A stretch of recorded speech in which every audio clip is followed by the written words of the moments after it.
Hermanos, vamos a Esdras capítulo 7. Esdras capítulo 7. ¿Cómo transformar una iglesia que va por mal camino? Es el tema de hoy. Esdras capítulo 7, versículo 10. Ya que Esdras había dedicado su corazón a estudiar la ley del Señor y a practicarla y a enseñar sus estatutos y ordenanzas en Israel. Estudiar, practicar, predicar. Hace 1 hora y media yo hice una entrevista y me preguntaron por qué recomiendo el seminario Masters. La primera vez que vine acá, después de predicar en la universidad, fui a la capilla del seminario y no sé lo que había pasado en el mundo evangélico, pero algo, porque John MacArthur llegó a la capilla con un mensaje muy importante para los alumnos. Y, subió al púlpito y dijo: estudiantes, nunca deben olvidarse. Están aquí para aprender cómo estudiar la palabra de Dios, para practicar la palabra de Dios, para predicar la palabra de Dios. Es la razón por la cual recomiendo el seminario. Otra cosa. En el día de hoy muchos hablan de la inspiración de las Escrituras, la inerrancia de las Escrituras, la infalibilidad de las Escrituras, pero de hecho estos términos no significan mucho si no hablamos de la suficiencia de las Escrituras. No solamente es predicar, sino practicar. Hoy día voy a hablar de cómo transformar una iglesia que va por mal camino o cómo reformar una iglesia, pero cuando yo uso la palabra reformar, estoy hablando de la necesidad de conformar la iglesia a lo que está escrito, a lo que está escrito. Y es un trabajo de toda la vida, nunca termina. Como el trabajo de un pastor nunca termina, el trabajo de reformar la iglesia es una obra continua de toda la vida. Ahora vamos a ver 3 cosas muy importantes. Vamos a volver en un ratito a este texto, pero quiero hablar de 3 temas muy importantes. Primeramente, cuando hablamos de reformar la iglesia, tenemos que examinar nuestra motivación como ministros de la iglesia y como ministros de Cristo, nuestra motivación. Segundo, tenemos que reconocer, como he dicho, que es una obra progresiva de muchos años. Tercero, debemos reconocer y usar solamente las armas que el Señor nos ha dado. La palabra de Dios, la oración, intercesión y una vida ejemplar. Ancianos, pastores, conformes al carácter de Cristo. Primeramente, examinar nuestros motivos. Jóvenes, para ustedes que van a entrar en el ministerio, esta parte es muy importante, porque en el día de hoy, entre muchos jóvenes que están aprendiendo a apreciar buena teología, también en el internet, especialmente, yo veo mucha arrogancia, una falta de amor.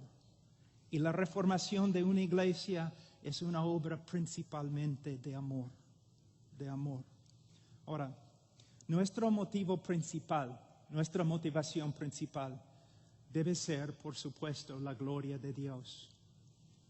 Habacuc 2:14, que la tierra esté llena del conocimiento de la gloria del Señor como las aguas que cubren el mar. Es para Él. Trabajamos para su gloria. Malaquías 1:11, que desde la salida del sol hasta su puesta, el nombre del Señor sea grande entre las naciones y en todo lugar se ofrezca alabanza a su nombre, pues grande es su nombre. El hombre de Dios, el pastor, debe respirar estos textos continuamente pensando. No tiene descanso, no puede dejar de trabajar, porque lo que quema en su corazón es un deseo ver la gloria de Dios en la iglesia. También pienso en la declaración de los misioneros moravos, que el Cordero reciba la plena recompensa por sus sufrimientos. Cristo.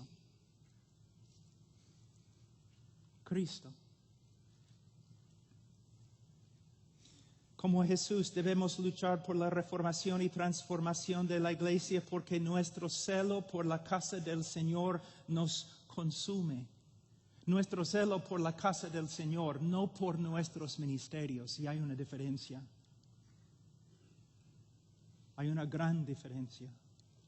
Como Pablo debemos luchar por la reformación de la iglesia, porque no podemos aguantarlo cuando vemos el nombre del Señor blasfemado en la comunidad y entre las naciones por causa de la ignorancia y desobediencia de la iglesia. Queremos ver una iglesia pura, porque amamos al Señor.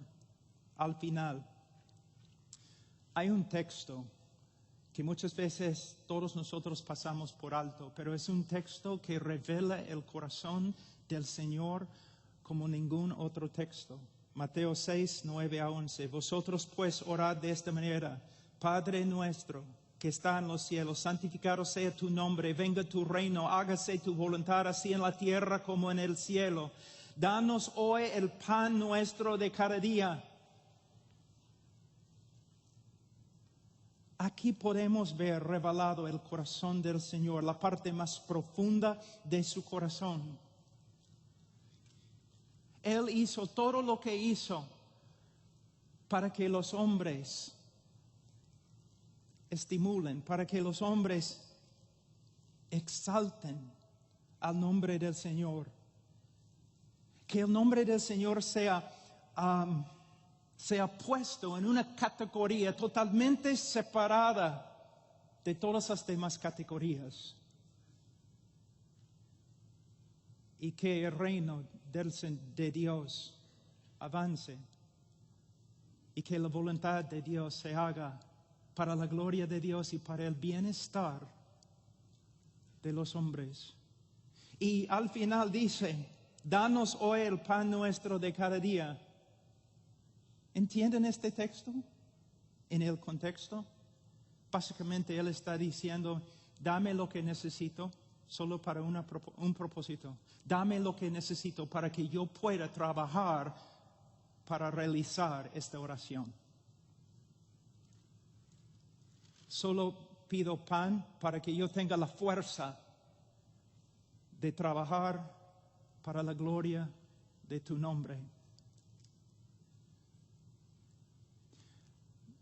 Mira, ministros de Cristo, hombres de Dios, tienen que darse cuenta que no podemos tener una pasión así, a menos que pasemos mucho tiempo con el Señor, en su palabra, en comunión con Él, en oración. Debemos ser hombres del pueblo, es cierto, pero más debemos ser hombres de Dios. Que Cristo llegue a ser todo para nosotros. En resumen, lo hacemos todo lo que hacemos para la gloria, honra y beneplácito de Dios y de su Hijo. Y no es así. Si no es así, debes salir del ministerio. Debes salir del ministerio. Nuestra segunda motivación debe ser nuestro amor y celo por la iglesia. Si sinceramente amamos al Señor, si sinceramente amamos al Señor, nosotros vamos a amar a su esposa. Las dos cosas son inseparables. Cuando tú me dices que tú amas a Dios, yo solamente tengo que examinar cuánto amas a su pueblo.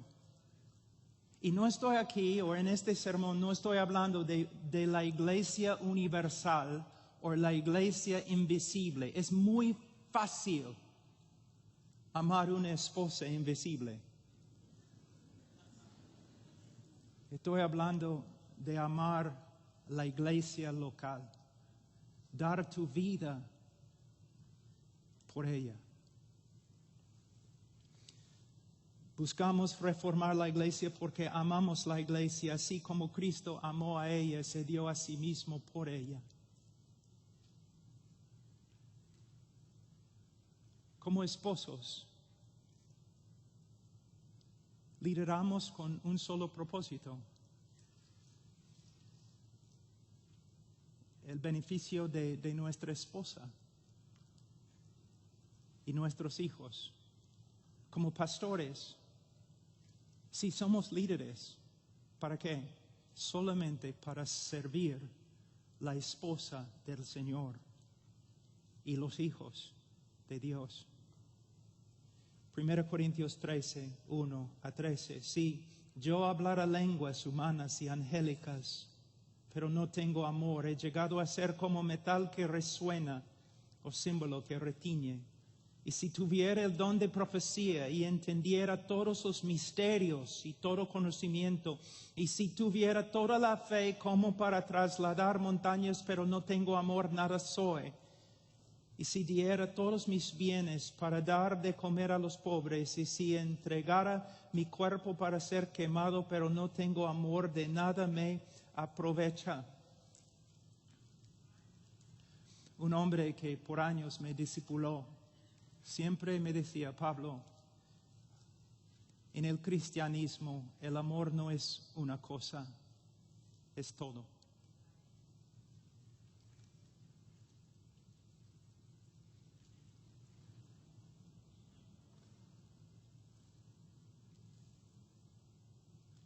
Buscamos reformar la iglesia porque, como Pablo, la iglesia es nuestra amada, nuestro gozo, nuestra corona. Debemos estar tan identificados con la iglesia que cuando la iglesia es débil, nosotros somos débiles, y cuando la iglesia peca, nosotros nos preocupamos intensamente, dice Pablo. Yo tengo un hijo que ahora tiene 19 años y acabo de salir de la casa, ha venido acá a estudiar. Siempre quiero escuchar noticias de él. ¿Cómo está? ¿Cómo está? Si está bien, yo estoy bien. Si no está bien, no estoy bien. Así es la identificación del pastor con la iglesia.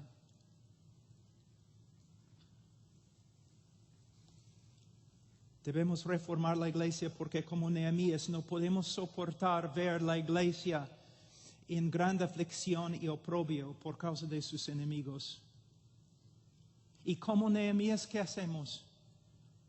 Cuando vemos el sufrimiento de la iglesia, aunque sea por su propia ignorancia y desobediencia, cuando vemos el sufrimiento de la iglesia, ¿qué hacemos? Debemos hacer como Nehemías. Debemos sentarnos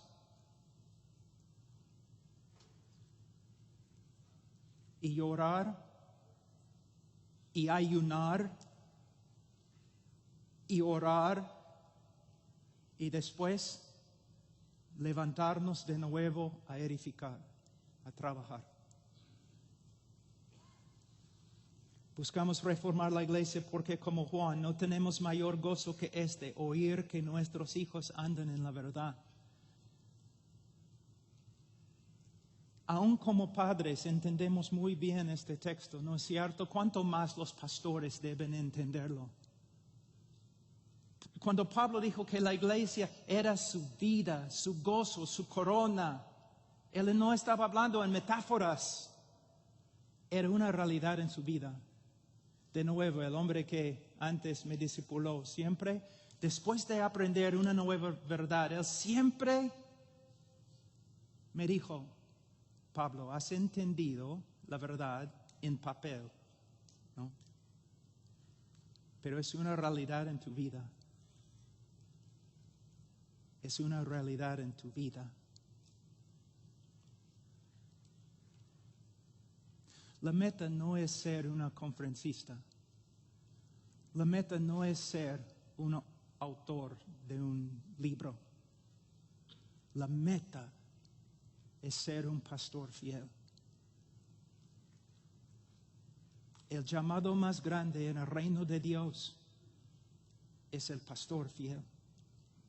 El epicentro de toda la obra de Dios en la tierra es la iglesia local y sus ancianos.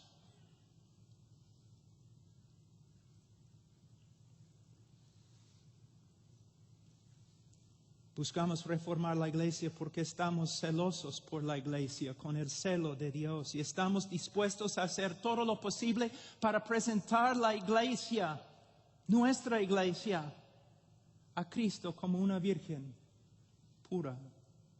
Cristo está trabajando para santificar la iglesia a fin de presentársela a sí mismo, una iglesia en toda su gloria santa e inmaculada, sin que tenga mancha ni arruga ni cosa semejante, y nosotros somos colaboradores con Él. Este es nuestro deseo. Este es nuestro deseo. Debemos ser como Whitefield. ¿Qué importa mi nombre? Que mi nombre sea enterrado con mi cuerpo un día. Pero que la gloria de Cristo en la iglesia avance. Buscamos reformar la iglesia para la gloria de Dios. Buscamos reformar la iglesia para el bienestar de la iglesia. Pero no reformamos la iglesia para avanzar nuestra propia reputación como ministros de Cristo. Nosotros no debemos ser como el Padre que empuja a su Hijo para que su Hijo sea grande, para que luego el Padre pueda jactarse de haber criado un Hijo extraordinario. No debemos apurarnos en reformar la iglesia simplemente porque tenemos miedo que la inmadurez de la iglesia haga daño a nuestra reputación entre los demás ministros. Hermanos, muchas veces visito iglesias, predico en iglesias, y muchas veces los pastores, cuando yo llego, lo primero que me dicen es, Pastor Pablo, comienzan a pedir disculpas por la inmadurez de su iglesia, por los problemas en su iglesia, como si tuvieran vergüenza de su iglesia. No debe ser así. Si un día voy a tu iglesia, aunque tenga problemas, aunque hay prácticas no bíblicas, tú debes decirme como un pastor, Pablo, esta es mi iglesia, mi amada, y la amo, y la defenderé como un esposo ama a su esposa.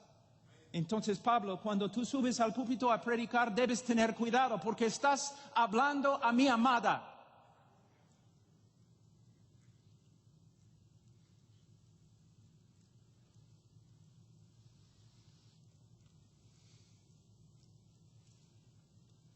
No debemos usar la iglesia para avanzar nuestro ministerio. Puesto que tenemos en el día de hoy el Internet, hay tanta oportunidad de llegar a ser famoso. ¿Qué importa si tu nombre se conozca en la tierra? Wow. Más bien que tu nombre sea bien conocido en el cielo. Muchas veces yo hablo casi todos los días con misioneros. Y cuando hablo con los misioneros jóvenes, yo siempre les pregunto, ¿qué van a hacer en el campo misionero? Siempre es la misma respuesta. Bueno, voy a plantar una iglesia para que por medio de esta iglesia yo pueda plantar otras iglesias. Y yo siempre digo, no es una buena respuesta. ¿Por qué? Mira, joven, escúchame. Tú plantas una iglesia porque tú amas a los miembros de la iglesia y quieres trabajar para que crezcan en Cristo y sean bendecidos. Tú no plantas a una iglesia para usar esta iglesia para realizar tu visión. Porque lo que va a pasar es lo siguiente. Después de plantar una iglesia vas a tener un montón de hermanos inmaduros y no van a avanzar tu visión de plantar iglesias. Más bien van a ser obstáculos. Y en tiempo tú vas a empezar a menospreciar a los hermanos en la iglesia. Y vas a negar la razón por la cual plantaste la iglesia. Y vas a encontrarte peleando contra Dios.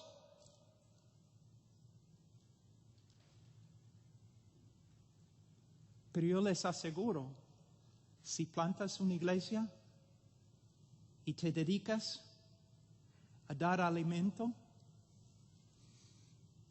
a los miembros más pequeños y más débiles y más inútiles, en tiempo el Señor va a bendecir tu ministerio y vas a plantar iglesias.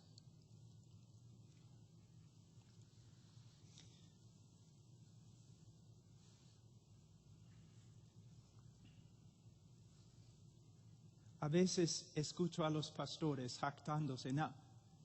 Un ratito. Primeramente debo decir, yo conozco muchos pastores que aman sus iglesias. De verdad. Hay muchos pastores. Es cierto. Pero también conozco pastores que siempre están hablando de su gran amor por la iglesia. Pero después de examinar sus ministerios, yo creo que están un poco confundidos. No aman la iglesia, aman sus ministerios en la iglesia. Hay una gran diferencia. ¿Cuánto amas la iglesia universal de Cristo? Bueno, ¿cuánto amas la iglesia local? ¿Y cuánto amas la iglesia local? Bueno, ¿cuánto amas al miembro en tu iglesia más débil, el miembro que no puede contribuir a tu visión? Así es cuanto amas la iglesia. Hermanos, por favor, tengan cuidado. Estoy hablando como un hombre a hombres. Tengan cuidado. Deben realizar sus ministerios con bastante temor. El temor de Jehová es el principio, es el comienzo de la sabiduría. Hermanos, mira, antes cuando yo viajaba bastante en la selva y diferentes lugares con terroristas y con ladrones y con militares corruptos y todo, cuando yo entraba en un lugar así, nunca llevaba conmigo a mi esposa. ¿Por qué? Si me sacan del bus y comienzan a empujarme, gritarme, no pegarme, ¿qué importa? La gente siempre me pega. No, hermano, una barreta, una palanca. Pero yo... No, los pastores acá están diciendo, no, te casaste con una latina, yo sé lo que te pasó.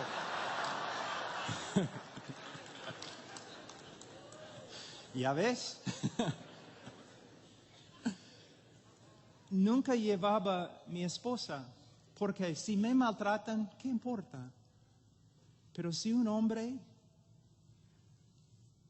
toca a mi esposa, ya es otra cosa. Arrancó la guerra.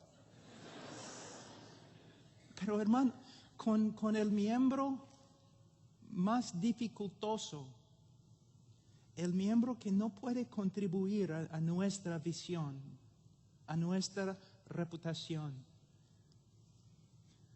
tu amor por este pequeño miembro es la revelación de tu amor por la iglesia de Cristo.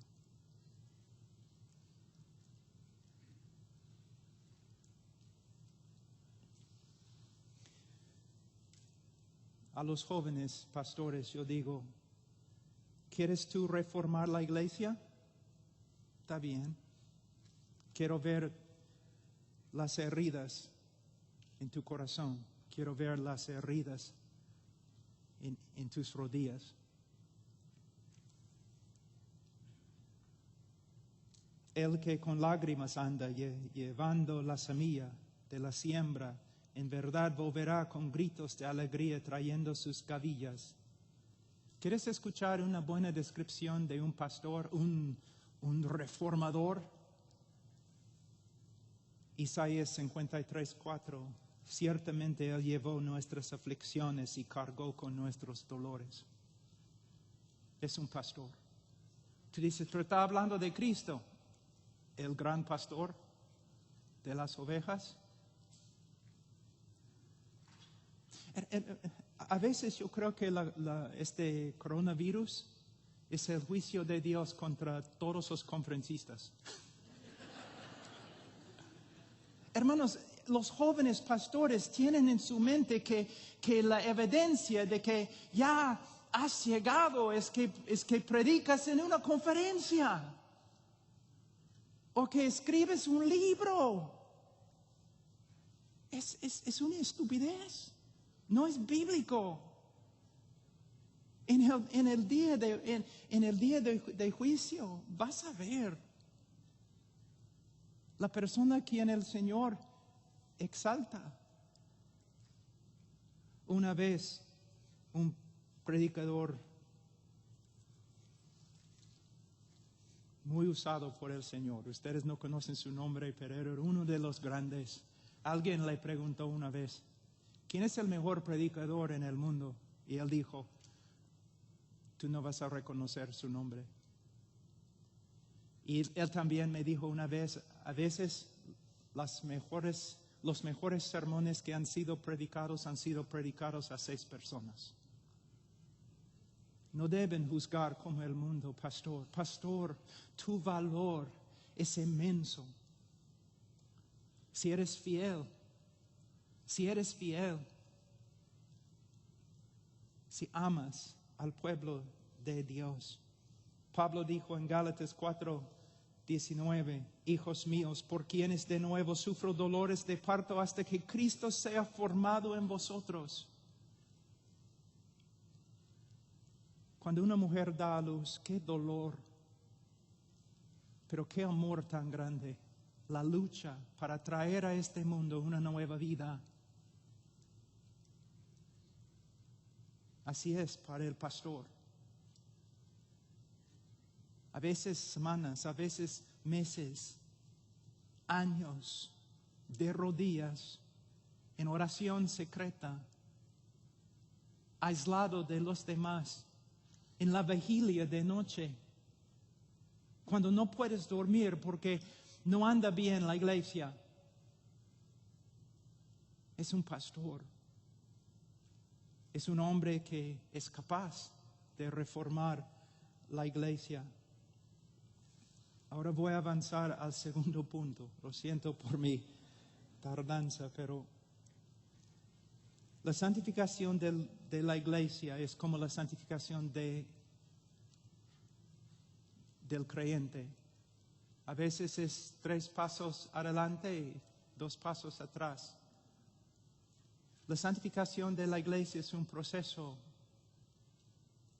es una obra de muchos años. Y yo no puedo decir que entiendo el plan de Dios para ti como pastor Pero puedo decirte algo que todos han observado. Los pastores que se queden en un solo lugar tienen más fruto. Los que pastorean años y años y años, que pasan por las dificultades y siguen adelante en la misma iglesia. Por supuesto, en la soberanía de Dios, a veces el Señor va a trasladar a un pastor a otro lugar, lo reconozco, pero generalmente un pastor que se queda en un lugar lleva fruto, lleva fruto. Ahora, ninguna iglesia, ni Grace Community es una iglesia perfecta. Ninguna iglesia es totalmente bíblica. Porque ahora estamos hablando de la glorificación no solamente del creyente, sino la glorificación de la iglesia. En esta tierra no hay una iglesia perfecta. Todos están en un proceso de crecimiento. Y tenemos que aprender a apreciar este proceso y reconocer la sabiduría de Dios en el proceso. Quiero leer algo que he escrito. Hay una palabra en latín, semper reformanda, siempre reformando. Según Michael Horton, la frase apareció primero en un devocional escrito por Jodocus van Lodenstein, un personaje importante en la segunda reforma holandesa. La frase completa es: la iglesia es reformada y siempre está siendo reformada según la palabra de Dios. Michael Horton dice algo muy importante aquí, que el verbo es pasivo. No significa que la iglesia siempre está reformando cosas, sino la iglesia, pasivamente, la iglesia siempre está siendo reformada por medio de la obra del Espíritu, por medio de la predicación de la palabra de Dios.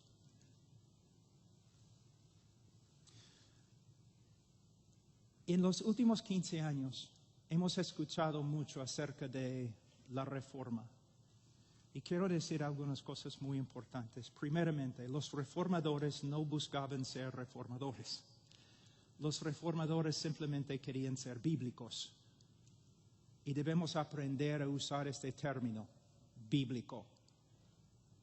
No queremos conformar la iglesia a la reformación europea, pero sí queremos reformar la iglesia y transformar la iglesia y conformar la iglesia a las Escrituras. Apreciamos las reformas, La parte bíblica de las reformas, por supuesto, y podemos aprender de las reformas. Pero, hermanos, la meta es ser bíblico. En los últimos 15 años hemos visto muchas personas hablando de la doctrina de la reforma. Y de verdad yo pensaba que iba a haber algo de una reforma. Pero ahora casi no se escucha nada acerca de la reforma. Ha pasado de moda y ahora hay otras cosas. Creo que había algunos errores en los últimos 15 años. Primeramente, la reforma, ¿cómo puedo decirlo? La reforma tiene que ver con más que una sola doctrina, la doctrina de la gracia soberana. Muchas personas en los últimos 15 años han adoptado la doctrina de la gracia soberana. Gloria a Dios. Y luego dice, ahora yo soy reformado porque he adoptado, he aceptado, yo creo en las doctrinas de la gracia soberana. Pero hermanos, la reforma tenía que ver con la doctrina de sola escritura, de conformar cada aspecto de nuestra vida, nuestra doctrina, nuestra iglesia a lo que está escrito. Es por eso yo estaba predicando a algunos hace algunos años y yo dije, yo conozco a algunos arminianos que son más reformados que los reformados. Porque ustedes solamente quieren conformarse a una sola doctrina, pero hay otras doctrinas y prácticas. ¿Quieres ser reformado en tu matrimonio, en tu familia, en la administración de disciplina en la iglesia? ¿Quieres ser reformado en la manera en que entrenan ancianos? ¿Ustedes quieren ser reformados en su doctrina de oración, piedad, santidad? No, la doctrina principal de la Reforma era la doctrina de sola Escritura, y nosotros tenemos la tarea como pastores de conformar nuestra vida a la Escritura y conformar la iglesia a la Escritura por medio de predicar la Escritura. Ahora, quiero hablar de algunas armas muy rápido. 2 Corintios capítulo 10, 4. Pablo dice, porque las armas de nuestra contienda no son carnales, sino poderosas en Dios para la destrucción de fortalezas. Cuando yo estudio todo el Nuevo Testamento y el Antiguo Testamento, ¿qué veo? El Señor ha dado a nosotros, los ministros de Cristo, algunas armas. Más que confiamos en el brazo de la carne, menos veremos el poder de Dios. Nosotros necesitamos rechazar la armadura carnal del rey Saúl y necesitamos buscar las piedras lisas que el Señor nos ha dado para pelear contra cualquier gigante. ¿Y cuáles son estas piedras? La palabra de Dios, la intercesión y una vida ejemplar. Estas son las armas. Volviendo al final a Esdras, ya que Esdras había dedicado su corazón a estudiar la ley del Señor y a practicarla y a enseñar sus estatutos y ordenanzas en Israel. La vida de un pastor es estudiar la palabra de Dios, para vivir la palabra de Dios, para predicar la palabra de Dios. Es muy simple. Es muy simple. Pablo dijo en Hechos 20:20, no rehuí declarar a vosotros nada que fuera útil y de enseñaros públicamente y de casa en casa. 1 Timoteo 4:13. Entre tanto que llego, Timoteo, ocúpate en la lectura de las Escrituras, la exhortación y las enseñanzas. ¿Ustedes saben lo que yo veo en el día de hoy? Tenemos un montón de diáconos, no tenemos muchos ancianos. ¿Qué? Los hombres que se llaman pastores, cuando yo examino su vida, están básicamente haciendo la obra de un diácono.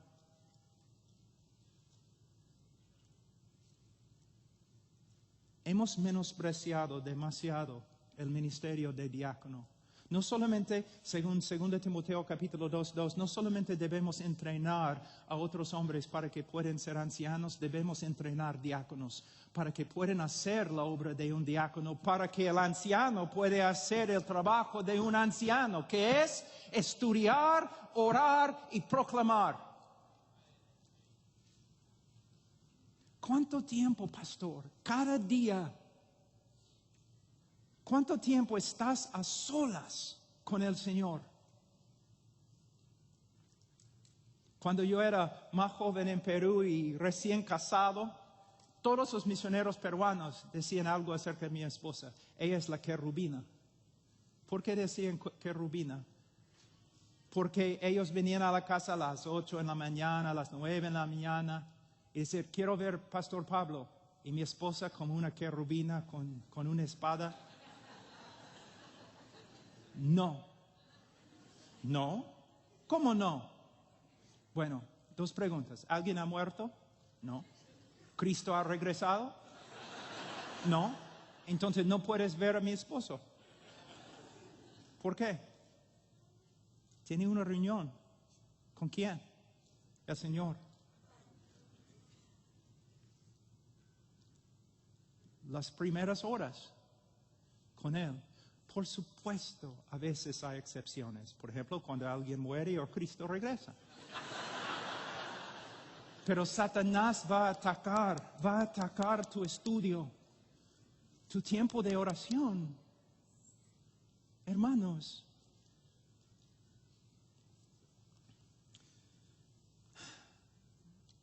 en 2 Timoteo 4, 1 a 2, te encargo solemnemente en la presencia de Dios y de Cristo Jesús, que ha de juzgar a los vivos y a los muertos por la manifestación y por su reino. ¡Qué solemne!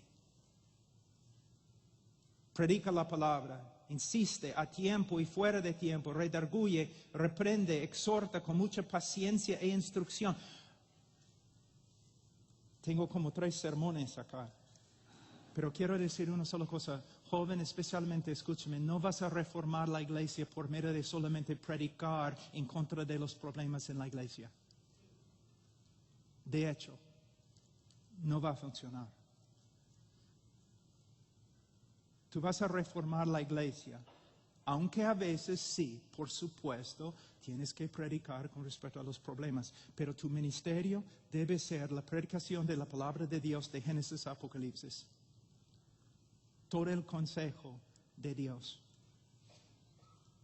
predicando versículo por versículo por versículo. La intercesión. Hermanos, yo he escuchado a algunos diciendo, no, nuestra creencia en la soberanía absoluta de Dios no hace daño a nuestra doctrina de oración. Y yo digo, parece que sí. Porque en el día de hoy yo escucho a muchos hablando de la soberanía de Dios y hablando mucho de la predicación, pero no escucho muchos hablando de la intercesión. Los apóstoles, Hechos capítulo 6, oración y el ministerio de la palabra. Oración aún primero y el ministerio de la palabra. Todos los grandes movimientos bíblicos en la historia de la iglesia y todos los pastores que de verdad han cambiado al mundo han sido principalmente, ante todo, hombres de oración. Hombres de oración. Hay un texto, es uno de mis favoritos, Isaías 62, 6 y 7. Sobre tus murallas, oh Jerusalén, he puesto centinelas. En todo el día y en toda la noche jamás clamarán. Los que hacéis que el Señor recuerde, no os des descanso, ni le concedáis descanso hasta que la restablezca, hasta que haga de Jerusalén una alabanza en la tierra. Por supuesto está hablando de Jerusalén, pero tiene una aplicación general para todos los siglos, aún para la iglesia. El Señor ha dado muchas promesas con respecto a la iglesia, con respecto al ministerio, con respecto a la santificación, con respecto al poder que necesitamos para llevar a cabo la gran comisión. Nos ha dado muchas promesas, pero nosotros,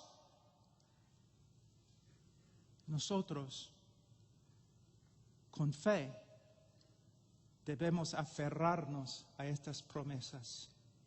Señor, aquí estoy. Dame lo que necesito para llevar a cabo este ministerio. Bethany Lloyd Jones dijo de su esposo, Bethany Lloyd Jones, la esposa de Martin Lloyd Jones, dijo, nadie comprenderá a mi esposo hasta que reconozca que él es ante todo un hombre de oración y luego un evangelista. Spurgeon diría lo mismo. Por fin, una vida ejemplar. Esdras no solamente estudió, practicó lo que aprendió. Es interesante, Mateo 28:20, enseñándoles, hablando a los apóstoles, enseñándoles a guardar todo lo que os he mandado. 1 Corintios 11:1, sed imitadores de mí como también yo lo soy de Cristo. 1 Timoteo 4:12, no permitas que nadie menosprecie tu juventud, antes sea ejemplo de los creyentes en palabra, conducta, amor, fe y pureza. Con respecto a mí, la necesidad de mi esposa es que yo sea más como Cristo. La necesidad de los hermanos en mi iglesia es que yo sea más como Cristo. La necesidad más grande de mis hijos, ¿qué es la cosa más? ¿Qué es lo mejor que puedo hacer para mis hijos? Como su padre, ser más como Cristo, más como Cristo, más como Cristo, más como Cristo. No debes estudiar simplemente para predicar, debes estudiar para practicar. Un hombre, una mujer conforme a Cristo. Un hombre piadoso. Un hombre que teme al Señor. En Heart Cry cada martes tenemos el día especial de oración. Y la oración más frecuente, Señor, aumenta nuestro temor de ti.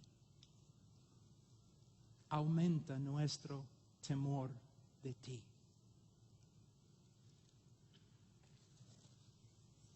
Bueno, hemos terminado. Ay, hermanos, pastores, no se engañan. Sus ministerios. El Señor no está mirando a los grandes movimientos políticos. El Señor no está mirando los grandes nombres. El Señor está mirándote a ti. El reino de Dios, el epicentro de todo, es la iglesia. Una iglesia como tu iglesia. Yo no soy anciano porque yo quería estar en un lugar donde simplemente puedo ser siervo. Y yo creo que un anciano no es solamente una persona que predica, es una persona que pastorea. Yo voy a una iglesia que tiene, no sé, 125 miembros, algo así. Cuando la orquesta y el coro está aquí, es mucho más grande que mi iglesia. Ustedes saben lo que estoy diciendo. Nos identificamos, ¿no? Mis pastores, cuando yo tengo una pregunta, yo no llamo a un conferencista famoso. Yo voy y hablo con los ancianos y me someto a ellos. ¿Qué debo hacer?